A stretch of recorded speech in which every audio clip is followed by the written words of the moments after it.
Welcome to Secnap's Breakfast of Compliance Champ Series.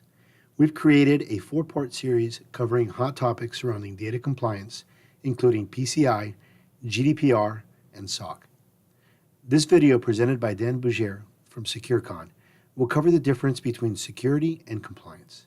Dan has more than 13 years of experience in information technology and cybersecurity, with a focus in exploitation and penetration testing. He has conducted penetration testing, vulnerability assessments, and compliance audits for both commercial and government agencies such as Harris and the NSA. He has spent time as an educator providing custom cybersecurity training for SANS, holds 10 certifications, and 7 publications. Let's listen in on Dan's presentation. Why am I talking about this? As he mentioned, I'm a penetration tester. I've basically done a lot of different industries. My main focus that I started off with was networking and log analysis and things like that as a system administrator, network administrator. The intelligence community, I spent 2 years at the NSA and spent 3 years at an unnamed intelligence agency in Virginia, and we'll leave it at that. And also in the process of working for SecureCon, I've done diverse industries and positions. I spent some time as a network administrator in Afghanistan. I've done different types of work for the Department of Defense, Department of Commerce, and the main focus of SecureCon is industrial systems and SCADA systems. That was something that I hadn't really worked on before I joined SecureCon, and now I kind of really love it just because it's so bad.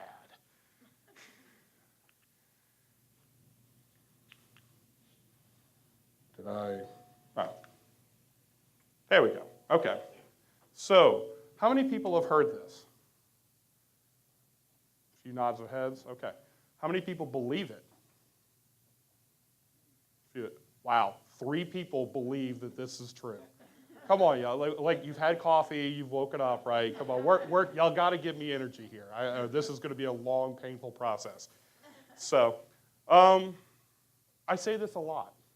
And I used to be a lot more militant about saying this because, oh my God, if people would just secure things, it would just be so much better and the world would be better and there would be no more hackers.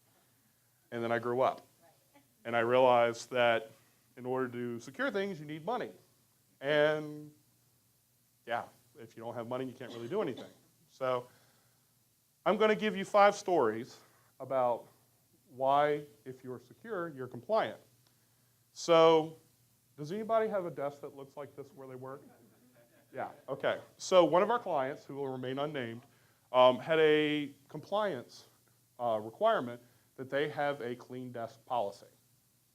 At the end of the day, you were supposed to remove everything from your desk that could have any potential information that would be detrimental to the company. Unfortunately, the way they went about ensuring compliance with this was the team that was supposed to go around and check for this could not move any paper on the desk, could not flip anything over, could not take any pictures. All they could do was just basically say, I don't see anything out in public that looks like it's worrisome information, therefore they're fine. They were compliant. They had a clean desk policy. They had people to enforce it. How many people think that's actually the spirit of the compliance report? Yeah. How many people do PCI quarterly scans?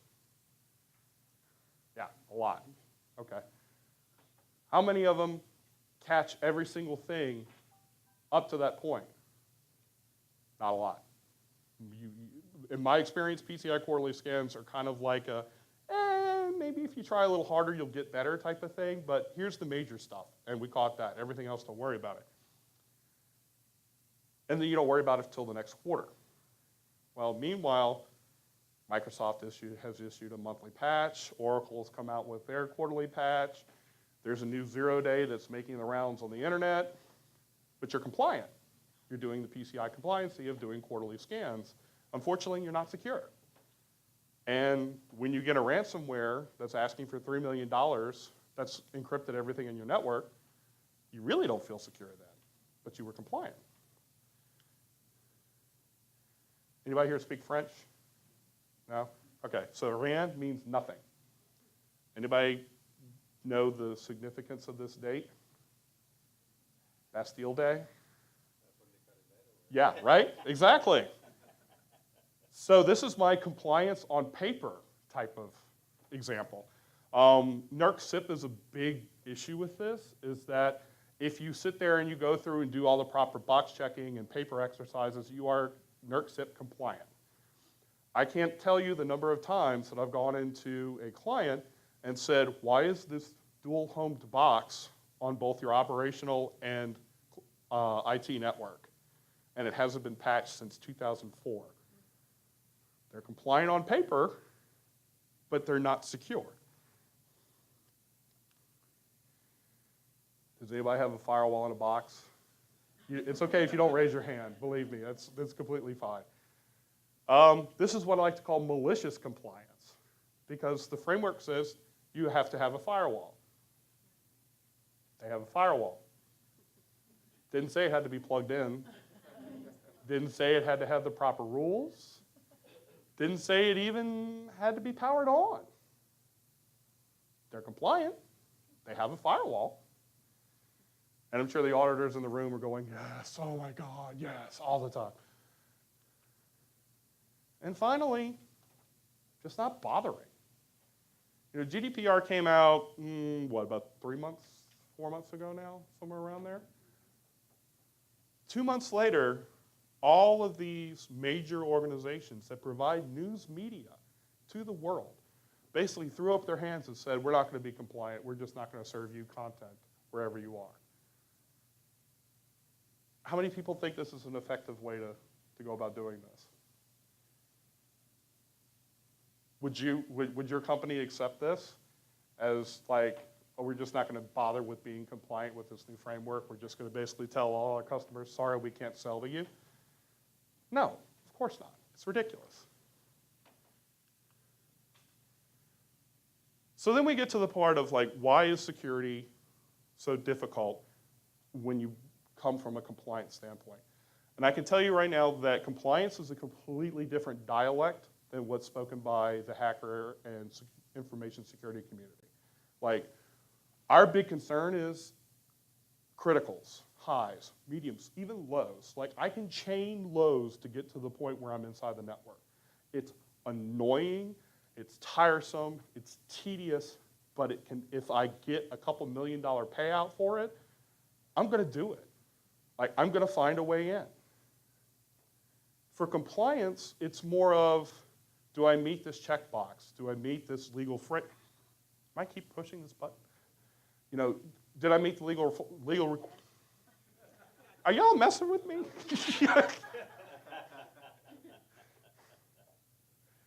You messed up my whole like laugh lines and everything now. Yes, ma'am. So there's a little bit of a understanding and language gap between the two of how do you convince a security person that compliance is important? How do you convince a compliance person that the security person isn't Chicken Little running around saying that the world is on fire? I'm still trying to figure it out myself. And I know a lot of my company is especially trying to figure out a way to explain why this is critical and important and why just caring about compliance is only the bare minimum. How many people have just one standard to work with for compliance? Yeah. How many? 2, 3, 10, 15? Then pick one. You know, there's overwhelming. There are multiple frameworks that you have to deal with. And they can be contradictory or conflicting. So which one overrules? Which one trumps? Which one do you actually follow? Money. Nobody's got the unlimited funds. Believe me, I wish we did. My life would be so much better if we could actually just like have all the money to do all the fun things I want to do. And the big one for me is it changes too fast. 0 days come out every day. What you thought, the latest magic box that you bought that promises you that you're secure and compliant could have a 0 day in it that comes documented out tomorrow and completely obsoletes it. How do you keep up with it? How do you defend it? How do you justify spending $300,000 one year only to come back and need another $500,000 the next year just to maintain compliance, not even to be secure?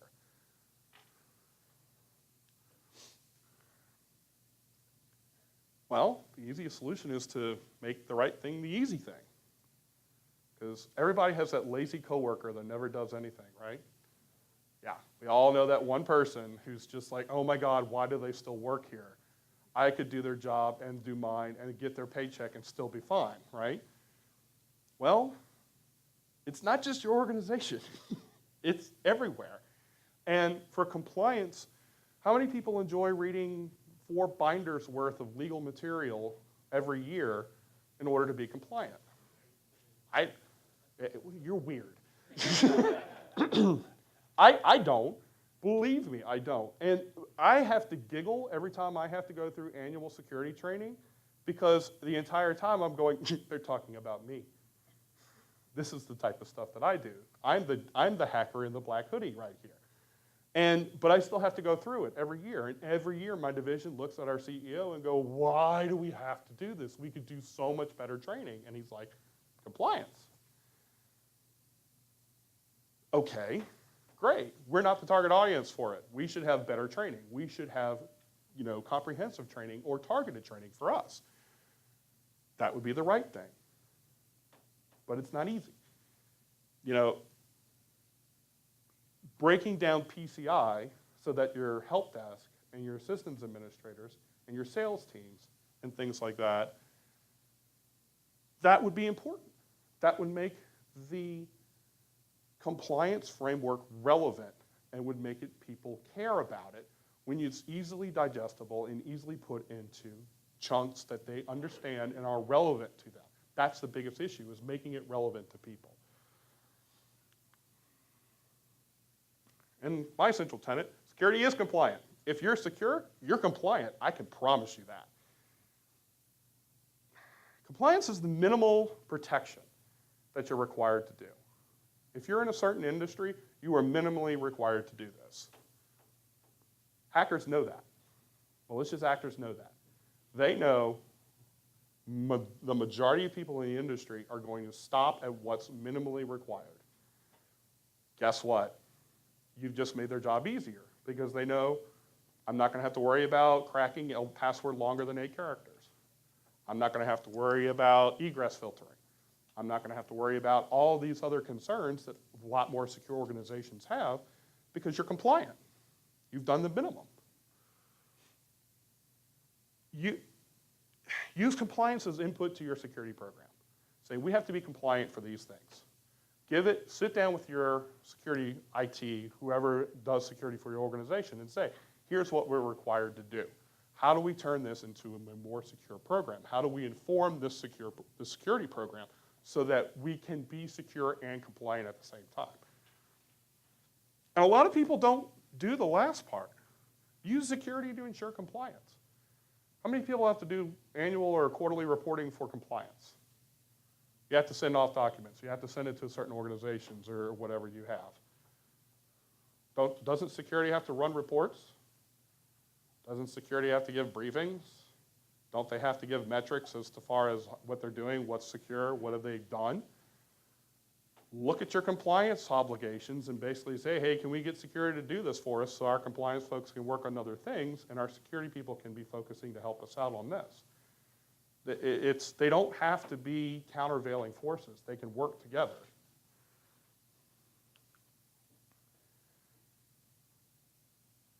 You don't just have to have one set of compliance documents. You could have the doorstop freaking 5 binders of compliance documents that the lawyers require everyone to have. That's fine. It's great. You can also give your new hires 5 pages of what's boiled down compliance regulations that are applicable to their position, to their division, and even to your company. Because not everybody uses every single aspect of the compliance frameworks. Make it easy, and people will care.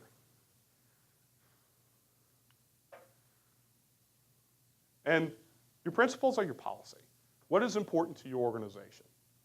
What do you want to focus on as far as your stance about your customers' data, about security, about everything like that? That is your policy. That is you're saying, we care about this.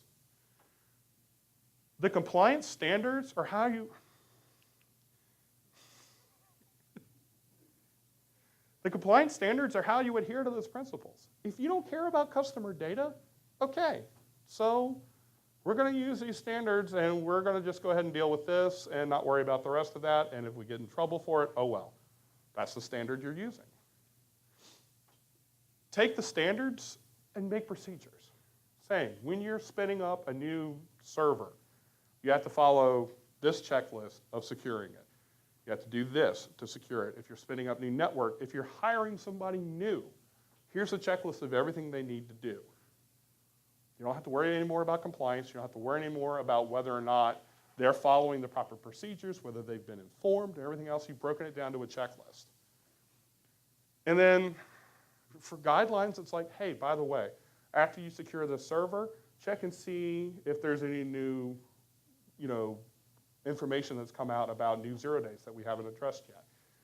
Go to these conferences, go to this training, go to different things like that. It's the nice to haves when you have time that can inform your compliance and your procedures later on. And this is kind of like an example. If your company's security is not a principle, and I hope there are none of those in the room, it may just be cheaper to pay the fine than it would be to secure your organization. I mean, let's be honest. We have countless examples of companies that have decided that it's just cheaper to pay the fines than it is to actually secure the information or their organization. When they get breached, because they do, they just keep the cards close to the chest. They only inform who they need, legal, PR, whoever else. They follow established procedures to notify legal, hey, by the way, we may have problems, don't worry about it. And then after action review, okay, we'll get to it when we have time. We don't really care. We're just going to shut that server down. We're going to spin off that company. Fine. That's one way to handle it. But when security is a guiding principle of your organization, and you realize that you don't have an organization or you don't make profits without your customers' data, you take that more seriously. When a breach occurs, you immediately notify everybody, even if you don't have to, because you're trying to be transparent about the process. You move to secure customer data before you start doing anything else. That's the important thing. And in any type of triage situation, you want to stop the bleeding. So secure their data. Secure what makes you money. Begin the investigation, provide open and transparent communication. Does anybody here read the web blog Krebs on Security? Yes. I highly recommend that if you're interested in security and you're interested in compliance, he used to write for the Washington Post, but he has his own independent website now. It's an amazing source of security information about what's currently going on and what dangers are out there. Krebs, K-R-E-B-S, on security.com. He provides countless examples of companies that do this right and companies that fail so horribly it makes the national news. One of them being Experian. Experian chose poorly how to do this, and they had been rightly, pilloried for it. And he has, I believe, 3 or 4 different stories on how they failed on this obligation that they have. And then the biggest one is have a proactive security posture. Don't be afraid to send your folks to training. Don't be afraid to try new things. Don't be afraid to find a way that other people don't do security to do it in your organization. It's your organization. It's your baby. Raise it how you want to. That's it. Got to go ahead and get off my soapbox now. Any questions? Or do we do questions after? No, we do. Okay. We did budget some time for some questions on here, so if you got them, how do you balance? So one of the most common effects is that security is typically security gets in the way of productivity. And so where do you draw the line? How do you balance that? Do you make money if you're down? The counter. I mean, this is a common counter in industries where there is no third-party external security compliance requirement forced on them.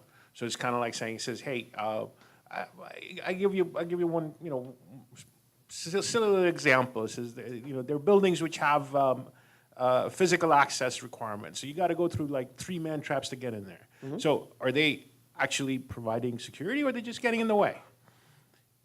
It depends on your requirements. Do you have an active situation where people are actively trying to get into the building? Probably not. Well, so a good example for this is one of our clients we work with, the water industry. Water industry does not have any type of like NERC-CIP requirements or things like that. But they provide water, which is important. Let's just establish that that's important, especially out on the West Coast where there's desert. And if you don't have water, people die. One of our main clients, we walked in there and we're like, hey, look, you're not really doing anything worrisome here. But then we went to another site and we're like, that gate right there, like my rather large self can hop that gate and come in here through this back door directly into your network and plug in like I just did. But we have a gate. Well, yeah, I understand it, but who would do that? Someone looking to poison an entire population center or extort you for a couple million? Like that's the thing, though. A lot of people think it's just for the lulz and bragging rights now, but it's not. It's money now. Like there are these people who will be more than happy to fly across an ocean to extort $3 or $4 million from a utility because they can, because they're not secure. Everyone is a target now. And so, my counter example to that is, okay, so you're a small to medium-sized company, nobody's worried about it. I'm not caring necessarily about your data. I'm caring more about using you as a cutout for the other company I'm attacking. And I'm going to transfer all their data through you, use you as a cutout, and then I'm going to abscond with the data and charge them a couple million for it. Yeah, look, no argument about lack of security versus having security versus not having security. It was just a question of how do you determine what is enough? Is it kind of like beauty is in the eyes of the beholder? What's your tolerance for risk? I mean, that's ultimately what all this boils down to is how much risk are you willing to accept? If you're willing to accept the fact that the probability of you getting extorted for a couple million is vanishingly small, then you plan out your security appropriately. But you also understand that every year that probability increases, that you don't advance your security program, that you don't keep track of it, that you don't move ahead with the pace of change. Every year you choose to stay the same, your probability greatly increases on that. And there are a lot of things out there now, like Shodan is a wonderful search engine for hackers. It basically details all of the websites and networking equipment and everything that's on the internet and the open ports for it. I can literally type in any company name, and if stuff is on the internet, it will come up and tell me what version it's running, what ports it's on, where it's mostly geographically located, what network block it belongs to. And in 5 minutes, I can map out your entire perimeter if I wanted to, if you haven't secured it correctly. Okay, well, your probability just increased. Especially if I find like an open SSH port that nobody's bothered to change the password from Cisco, now I'm in your network. I mean, that's the thing. It's like if you're accepting that risk, then it's great. But if that scares you, well, that's important. That's the balance you need to ultimately achieve is reflecting your risk tolerance in your security program. And if everyone's on the same page with that, well, then it is what it is. I understand that not everybody has an unlimited budget. We have time for one more question. Sure. Issue of smaller organizations trying to manage their resources. Yes. What are your thoughts on cultivating an in-house dedicated security team versus outsourcing that? Oh boy, we had a somewhat interesting discussion about this last night when we were all at dinner. So my opinion is, people think it's cheaper to always outsource. Depending on your organization and your risk tolerance, it may actually be that. What people don't account for is the risk associated with that. So you contract out, you outsource your security operations center or your monitoring to a third party. That third party can then, if you haven't specified in your contract, outsource it to a fourth party, who can then outsource it to a fifth party, who then outsources it to India. Well, now a sixth or seventh party that you've never vetted, have no knowledge of, has direct access into your network. Were you acceptable of that risk?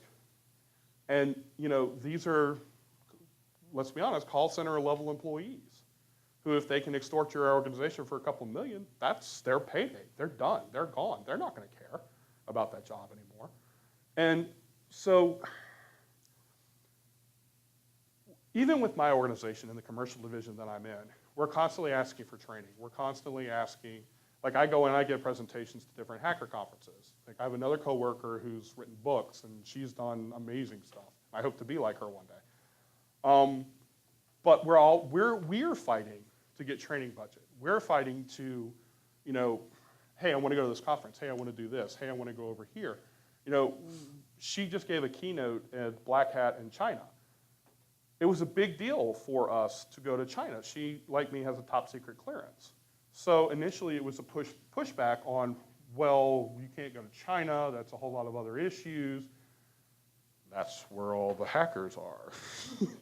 If you want to make contacts and develop, reputation, you need to go you need to go to the well type of thing. And convincing organizations who are trying to home grow their own systems like that, it's hard. It's one of those things that, I'm going to be honest, security is hard. And just outsourcing it seems like a really good solution, but there are a lot of other factors that need to go into it. So I'm an advocate for home growing your own with the understanding that it's not just going to be salary and benefits. It's also requiring training. It's also requiring, the old 7 habits of highly effective people type of thing, sharpening the saw. If you hired them when they're awesome and then you never train them from that point, their skills eventually age out and they're no longer effective at their job. So it's one of those things, this industry moves so fast for information security. And you've got to be willing, if you're going to home grow them, you have to feed them, you have to water them, you have to fertilize them, you have to pay them right or they're going to leave. I mean, it's a lot of factors that go into that type of thing. Thanks for watching this session provided by Secnap Network Security. A link to other Compliance Champ videos in this series can be found in the description of this video. If you like this video, please give it a thumbs up.